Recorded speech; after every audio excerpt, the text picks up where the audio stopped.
Good job, boys and girls. And now, this week, an expanded version of Children's Church.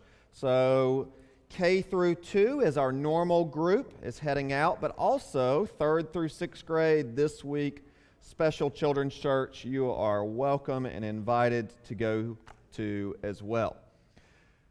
So, as our younger ones leave this week, those of you that are used to 4 boxes do not have 4 boxes this week. If you really need it, it is all interpret on your own. You can draw your own 4 boxes and just take your own notes as you want to. Next Sunday, let me remind you as parents, there is no children's church next Sunday. Chaplain Corey Reeder is going to be preaching next Sunday, so he'll be engaging with our younger learners throughout the service. Parents, if you need to bring some extra snacks or whatever you need to do next Sunday, you're welcome to do that with no children's church, as a reminder for next week. We've reached the end of our summer sermon series on the book of Judges. I was looking forward to preaching through Judges. I'd wanted to do so for some time. And I knew going into the study, because all of the Bible has something to do with God's grace and amazes us about God, I knew that that was going to happen. But what has surprised me most in the series has been the vividness of God's grace. I knew it would be there intellectually, but I did not anticipate it to be as strong and vivid and bright as it is in the dark and gloomy nature of the book of Judges. If you've got a Bible, go ahead and turn to Judges chapter 19. It's going to be on page 257 if you're using the Pew Bible and if you're a guest with us. Or if you don't have a Bible at home in a translation you can read and understand, keep that Pew Bible if it's something that works for you and you can easily understand. In Judges 19, we're going to look at a land to some degree far away in another time, but also in another sense, a land much like ours. With a nod to Star Wars and a long time ago in a land far away, it's a period of civil war. There are rebel judges striking from hidden locations that have won battles against the evil, oppressive empire. In the book of Judges, rebel judges fail to avoid the secret plans of the empire's ultimate weapon, sinfulness, a force with enough power to destroy the entire nation. A Levite from the remote parts of the land shows us the direction of the nation in this epic battle in Judges 19 through 21. Will he save the people and restore freedom to the galaxy? Others have tried and failed. Maybe this is the one. Judges 19, 1 through 4. Follow along. In those days, when there was no king in Israel, a certain Levite was sojourning in the remote parts of the hill country of Ephraim, who took to himself a concubine from Bethlehem in Judah. And his concubine was unfaithful to him, and she went away from him to her father's house at Bethlehem in Judah, and was there some 4 months. Then her husband arose and went after her to speak kindly to her and bring her back. He had with him his servant and a couple of donkeys, and she brought him into her father's house. And when the girl's father saw him, he came with joy to meet him. And his father-in-law, the girl's father, made him stay, and he remained with him 3 days. So they ate and drank and spent the night there. Spoiler alert, this young man is not going to use the force very well. He is not going to deliver the people. He is going to fall prey to that great darkness that has invaded the land by the time we get to the end of the book of Judges. A few things I want to point out, and then I'm going to do a lot of summarizing today. 1, we have a long text, but 2, I'm going to summarize a lot of material for us. You're welcome to read on your own. Beginning of this chapter reminds us when there was no king in Israel. It's a phrase that points out the lack of spiritual leadership in the land, that looks forward to hopefully a king that would lead them well. And if you've read through the Bible a number of times, you may recall that some of the kings were good kings, at least temporarily, but others were terrible. As they end this period in the book of Judges, they're hoping that someone would come along and lead them well in the ways of the Lord because they are not walking in the ways of the Lord here at the end of the book of Judges. Along comes a Levite, one from the priestly tribe. And if we weren't remembering what happened last week with a Levite, maybe we would have some hope. This is the one. This guy's going to step in. He's going to lead the people well.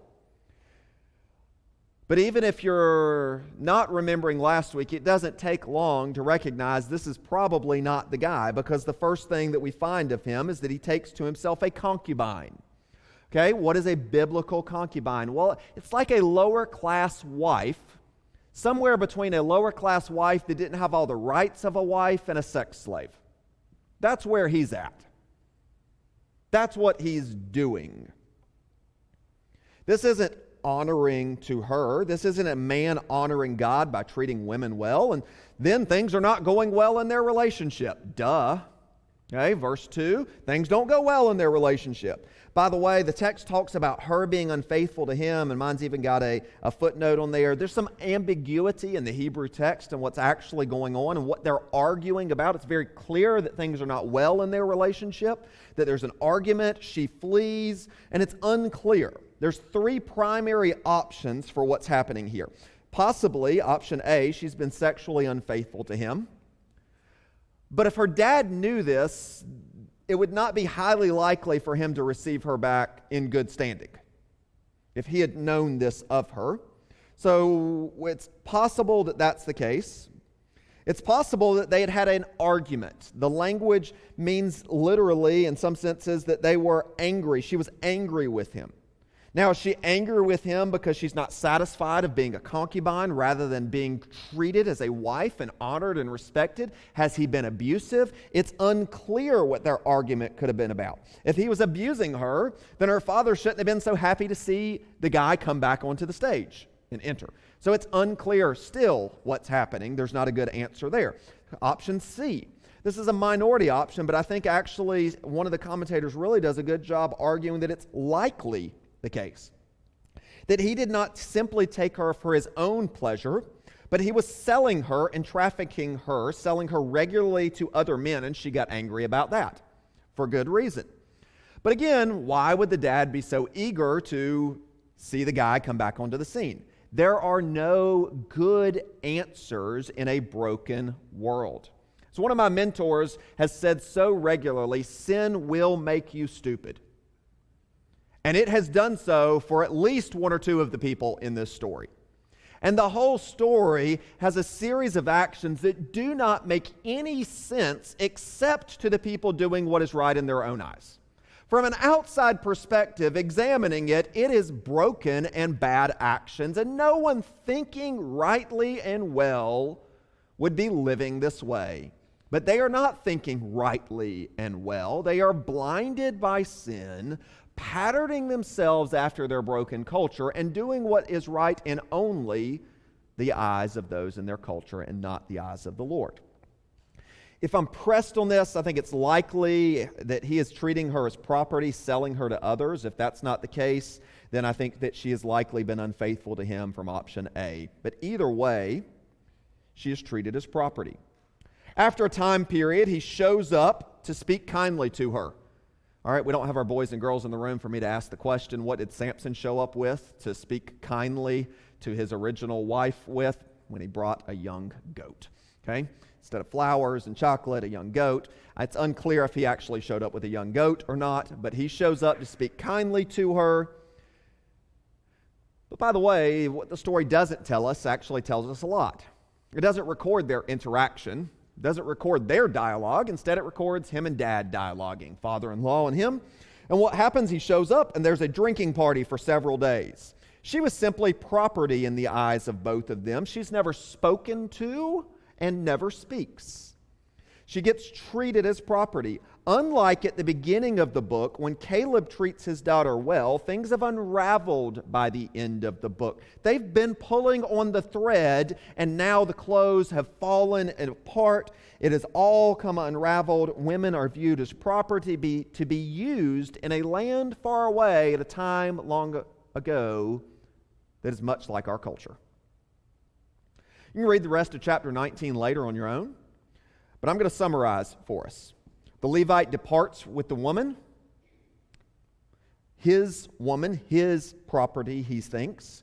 And as darkness nears, they approach a city, but they decide it would be too dangerous to stay in that pagan city, so they move on to another city, the city of Gibeah in Benjaminite territory, and they stay there. They enter the town square, and no locals receive them and practice hospitality, but another guy from Ephraim takes them in, and he takes them in for another drinking party, and he issues some ominous words about it being bad for them to spend the night in the city square. In the midst of their drinking party, a mob shows up from the city. It beats on his door and demands that the Levite man, be sent out for them to abuse. And for those familiar with the story of Sodom and Gomorrah, this looks exactly like it at the beginning, because these men turn and offer. This host offers his own daughter. The Levite sends out his concubine, and the mob leaves them alone. The only one sent out in the story is actually the concubine. The mob leaves them alone for those in the house to rest peacefully as they do their worst all night. After a good night's rest, the Levite wakes up as if nothing happens, gets ready to return home, only to find the woman dead outside the door of his home, and for the first and only time he speaks to her and says, "Get up," but gets no answer. He gets mad because he has lost his property to do with what he pleased. He's not sad. He's just mad. He sends a graphic message to the entire nation to gather together and to take vengeance against the people of Gibeah. Enter chapter 20. Follow along with me in chapter 20 for a moment. Then all the people of Israel came out from Dan to Beersheba, including the land of Gilead, and the congregation assembled as one man to the Lord at Mizpah. And the chiefs of all the people of all the tribes of Israel presented themselves in the assembly of the people of God, 400,000 men on foot that drew the sword. Now the people of Benjamin heard that the people of Israel had gone up to Mizpah, and the people of Israel said, "Tell us, how did this evil happen?" They do call it evil here. Okay? They call what the Gibeonites had done, the residents of Gibeah had done, evil. The people of Benjamin, who were from that tribe, are even there present. Okay? The rest of the leaders got the vivid message that he had sent via the postal service. They were horrified. They gather up troops, 400,000 of those troops, and we see them assembled in a unified manner. It's quite ironic, by the way, that they are unified now. After the last few weeks when we've seen the nation fighting itself, they're now unified together. But they don't seek God's counsel. There's some casual mention of God, but they don't seek God's counsel like they did at the beginning of the book, because it's all unraveled by now. What began as a small thread of disobedience has led to drastic consequences for the nation and their relationship with God. The rest of chapter 20, I'm going to summarize for us. The people talk with the tribal leaders of Benjamin about the city of Gibeah. But instead of the people of Benjamin calling it evil, they side with their own tribe. Tribal loyalty then was a lot like ethnic pride, nationalism, or political loyalty today, with many people refusing to call something evil if it comes from a group they associate with. Because they were like them, they stood with them, refusing to call wrong, wrong. A massive battle ensues over multiple days, with the nation united against the tribe of Benjamin. The nation asks God's directions for war, but things don't go so swell. And on the third attack, the nation overwhelms the Benjamites and the people of Gibeah. And as they do so, they utterly wipe out the city, leaving just 600 men with no women and children in the whole tribe. By the way, they come much closer to wiping out their own tribe than wiping out the people that God had commanded them to wipe out. They were much better at doing the things God had not told them to do than what He had told them to do. We end chapter 20 with 600 men of Benjamin hiding in caves. Enter chapter 21. Now the men of Israel had sworn at Mizpah, no one of us shall give his daughter in marriage to Benjamin. And the people came to Bethel and sat there till evening before God, and they lifted up their voices and they wept bitterly. And they said, O Lord, the God of Israel, why has this happened in Israel, that today there should be one tribe lacking in Israel? And the next day the people rose early and built there an altar and offered burnt offerings and peace offerings. And the people of Israel said, which of the tribes of Israel did not come up in the assembly to the Lord? For they had taken a great oath concerning him, who did not come up to the Lord to Mizpah, saying, he shall surely be put to death. And the people of Israel had compassion for Benjamin their brother, and said, one tribe is cut off from Israel this day. What shall we do for wives for those who are left, since we've sworn by the Lord that we will not give them any of our daughters for wives? Okay? So some time has passed. Their anger has calmed, and they look around and they grieve that a tribe has been nearly wiped out. So they gather before God, they go through the right motions, they complain to God, don't really seek God's wisdom or receive God's wisdom, by the way. But they went through some of the religious motions of offering sacrifices. They brought their tithe to the Lord. They did all these things. But they don't really seek God's wisdom or get God's wisdom. They just whine to him. And they come up with a creative solution. It's a solution that they see is right in their eyes. And the solution in the following verses for their rash promise is going to be quite unusual.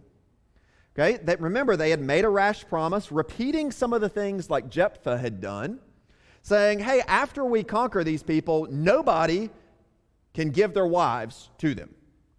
And anybody that doesn't show up, by the way, is going to be put to death. And then they inquire and they realize, oh, we've got a convenient solution. There was this one village where the men didn't show up and join us for battle. So here's their solution. We're going to send warriors. We're going to conquer that village, eliminate all of the people except for the eligible young ladies. And we're going to steal 400 young ladies from that village. So that's what they did. And their right in their own eyes solution to the problem, they raid a village, eliminate a bunch of other Israelites. They steal 400 women. But there's a problem here, and the math problem is 600 men, 400 women. So that brings us to verse 19.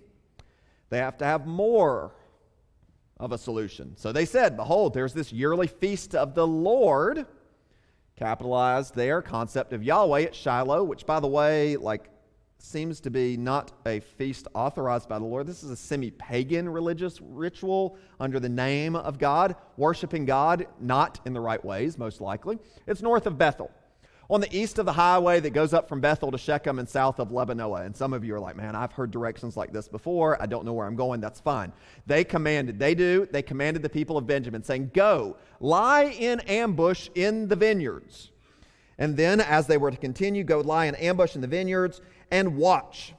If the daughters of Shiloh come out to dance in the dances, then come out of the vineyards and snatch each man his wife from the daughters of Shiloh and go to the land of Benjamin.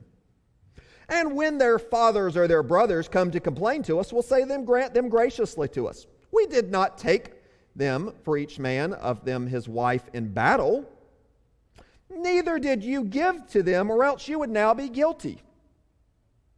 Okay, so see the logic here. You promised that you would not give your daughters to the other tribe, so we just took them.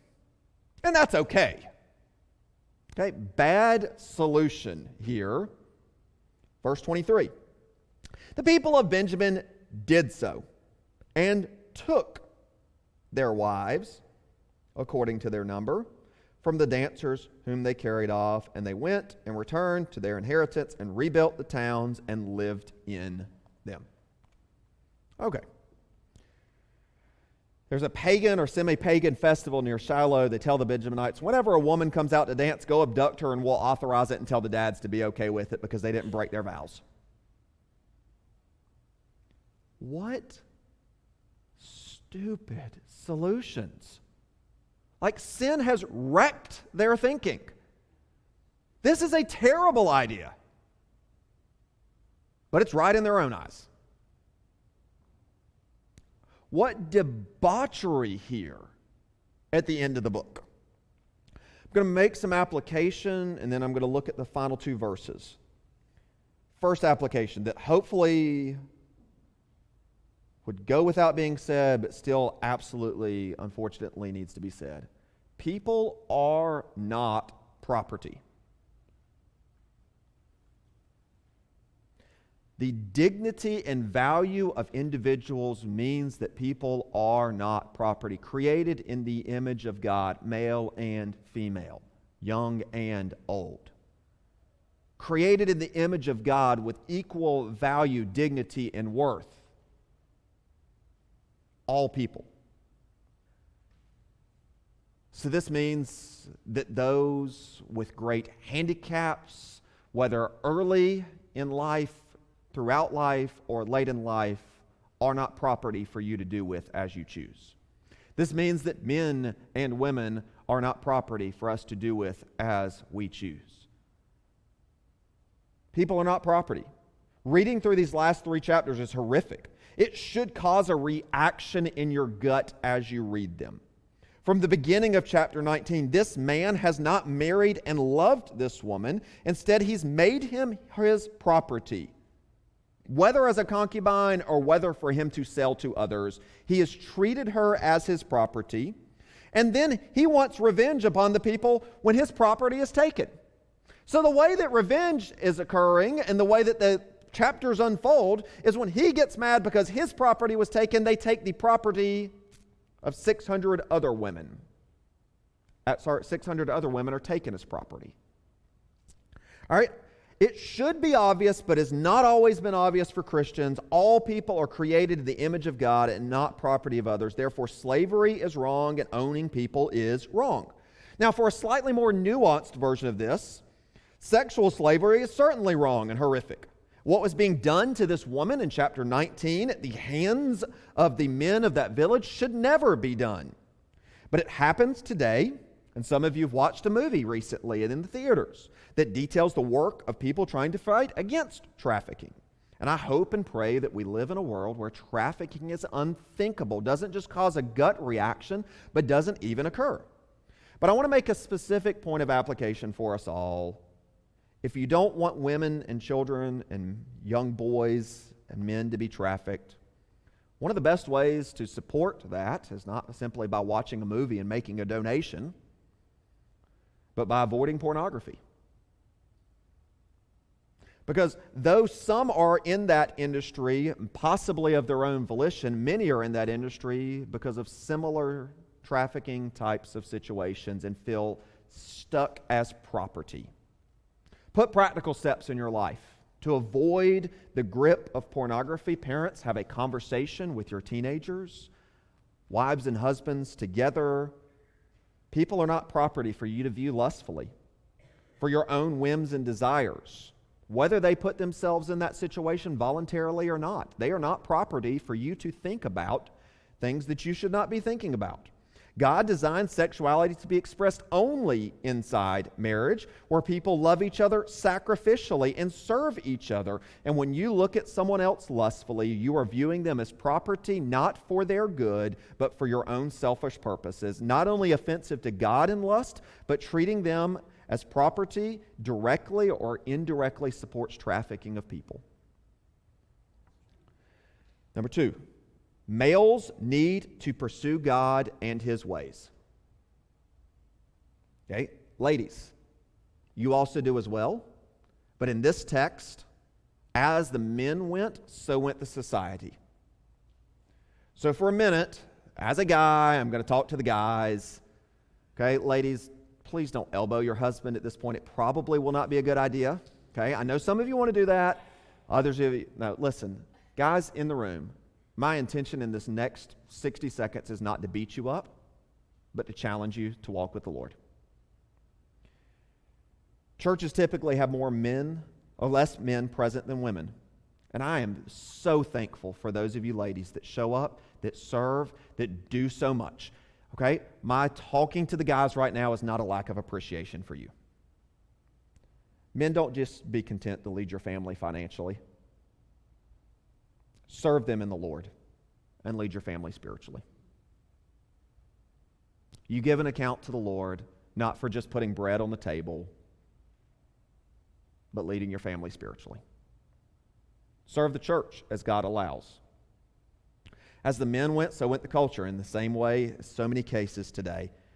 Men watching online even today, thank you for being present to watch online, to devote this time. Guys in the room, to devote this time to the Lord. I want to encourage you, don't fall into the lie that spiritual stuff is for women. Love the Lord, love your family, love your church. Pursue the Lord spiritually. Pursue the Lord practically. God holds you accountable for this, and I want to remind you of this, challenge you to step into the situation that God has called you to boldly. 1 Corinthians 16:13 says, be watchful, stand firm in the faith, act like men, be strong. Stand firm in the faith and how you walk with the Lord. Pursue God in His ways. Church is not just for women. Let's be men pursuing the Lord, sacrifice and serving the spiritual good of our families and in the church. Thirdly, parenting matters. Okay? Just a brief point. We've already covered the purity angle, but I want to remind you of how this dad, at a minimum, sold his daughter to be a concubine. At a minimum, he didn't have the spiritual strength and personal resolve and concern for her to put her in the right type of situation. He went along with the ways of culture, selling his daughter out to the gods and patterns of culture, letting her fall prey to the idols of the world, and letting her be acted on in ways that was not honoring and good for her. Parents, do not fall prey to the gods of culture and the ways of culture, letting your children fall prey to the idols of the world, acting upon youthful desires, whether to be pursuing a life of lust, or pursuing a life of approval by others. Point them to the Lord and care more about their relationship with the Lord than you do their academic or athletic success.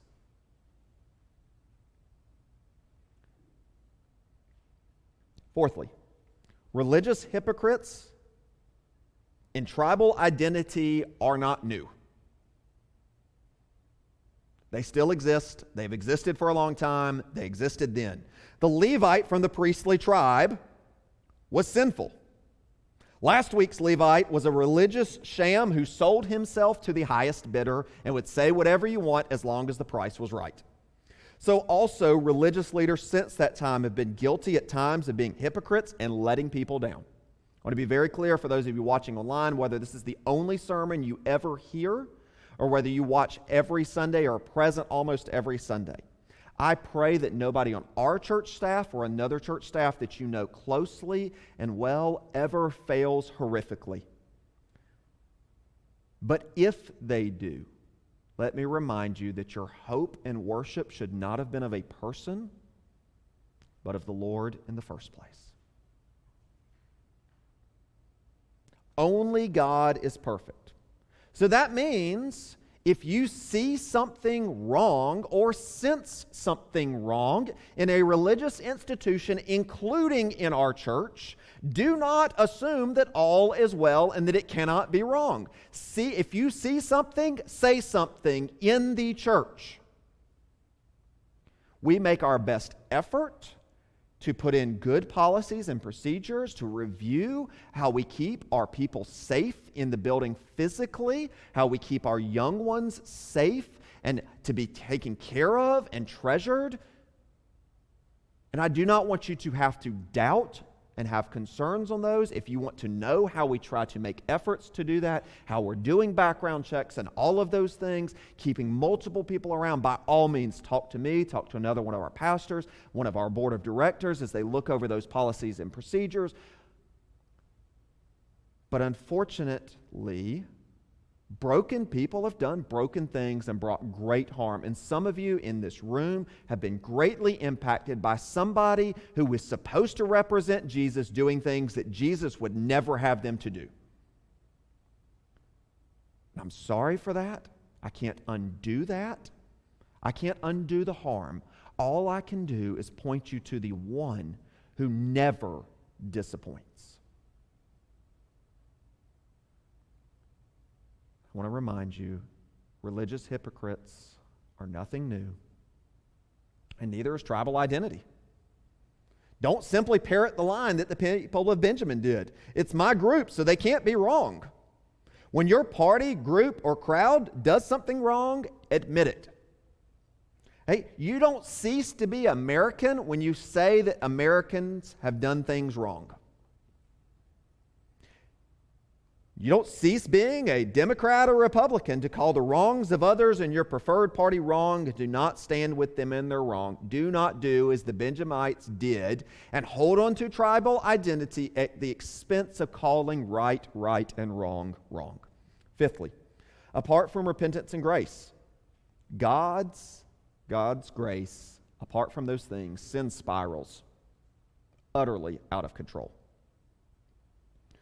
We began this series about 7 or 8 weeks ago, looking in chapter 1 about how the people of Judah listened to God almost perfectly. They just needed a little extra insurance as they followed God. And then for the last 21 chapters, it has all spiraled out of control. Even in chapter 19, it's one man with one group doing things wrong. And by the end of this, it's 2 different occasions, the trafficking of 600 women, mass executions of innocents. Apart from God's grace, sin spirals out of control, spreads worse than any cancer ever does. How much cancer are you okay with in your body? How much sin are you okay with? You don't control your sin more than you control the cancer that spreads. Sin spirals out of control, but by God's grace. Don't play with it. You think you control it, and in reality, it controls you. It's a pretty dismal and ominous place in verse 23. In fact, I'm going to read verses 23, 24, and 25 for us as we end. The people of Benjamin did so. They took their wives according to their number from the dancers whom they carried off. They went and returned to their inheritance and rebuilt the towns and lived in them. And the people of Israel departed from there at that time, every man to his tribe and family, and they went out from there, every man to his inheritance. In those days, there was no king in Israel. Everyone did what was right in his own eyes. This seems like a broken ending. Everything is broken. It's uglier than it has been throughout the entire book, and there's some ugly things in the book. It's even worse now, and everyone's doing right in their own eyes. They're not godly. They're not seeking God's counsel. There's no godly leaders. There's not even a judge on the scene at this point. There's not a leader named who's even halfway doing what is right. It's terrible characters, full-scale civil war, great neglect of God, love of God, and love of others. If we just read 23 and 25, we have a book that only tells us about broken people.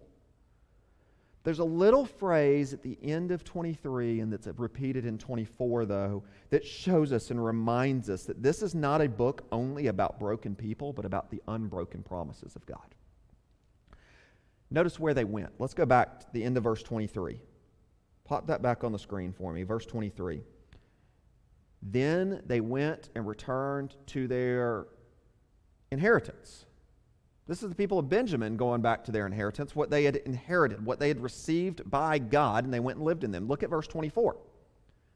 Same phrase in verse 24, that people now, all of Israel, departed from there at that time, every man to his tribe and family, and they went out from there, every man to his inheritance. An inheritance is not what you have worked for and earned. It is what has been granted to you. At the end of a book that is as dark, dismal, and ominous as possible, they depart to what God had promised them. They had not earned their inheritance, and yet God has not wiped them out despite their sin.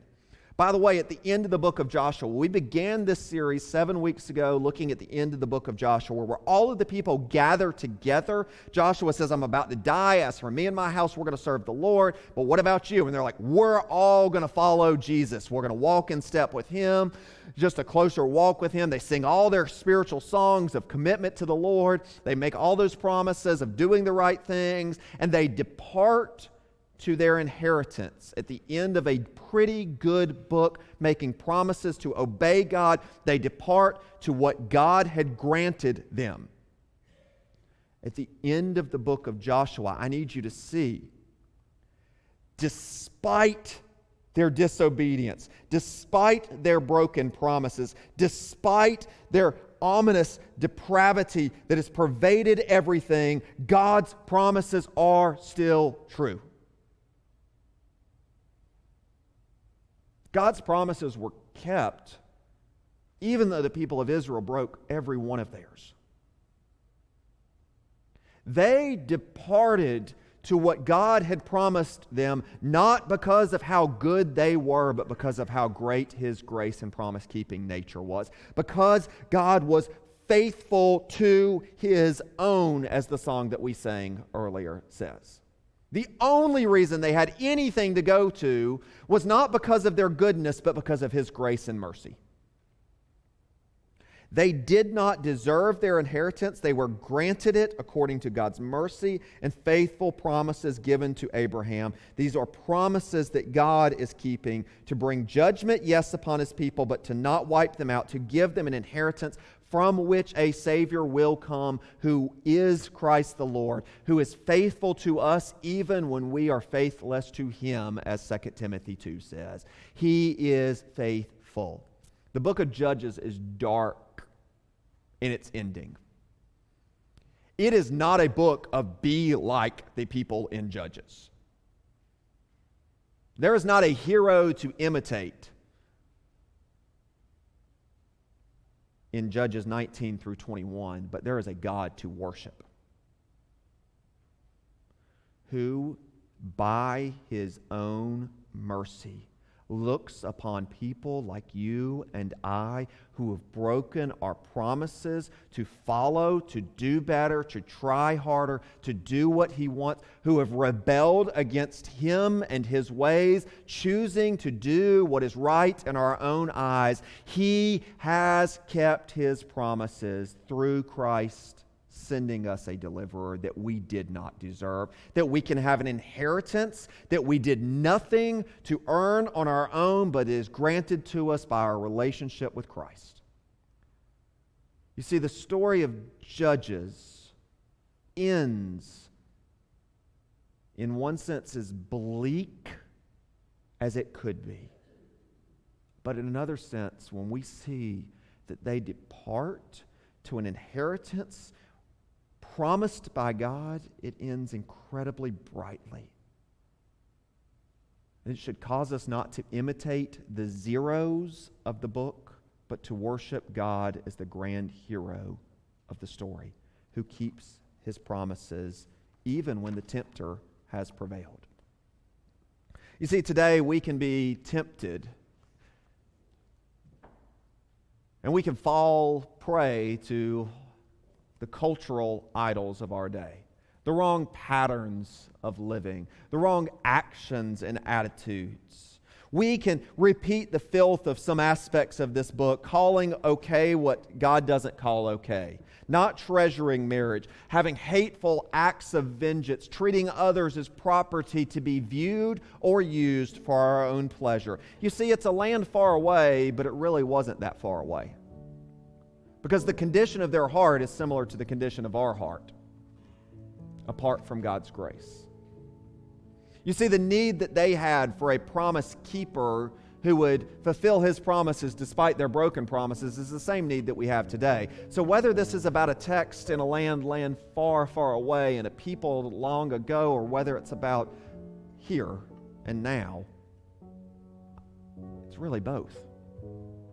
Because the condition of their hearts is the condition of our heart. And the need that they had for a promise keeper is the same need that we have. They were looking forward to a great deliverer and king. We look back to that great deliverer, Christ, our King, who did what was right in the eyes of God in our place that we can be forgiven and set free. So today, as we end a series on broken people, we celebrate God's unbroken promises. We do so knowing that the tempter has prevailed in our lives and in the lives of others, but that He holds on to us. That the story of the Bible is not how hard can you hold on to God, it is how strongly does God hold on to His people.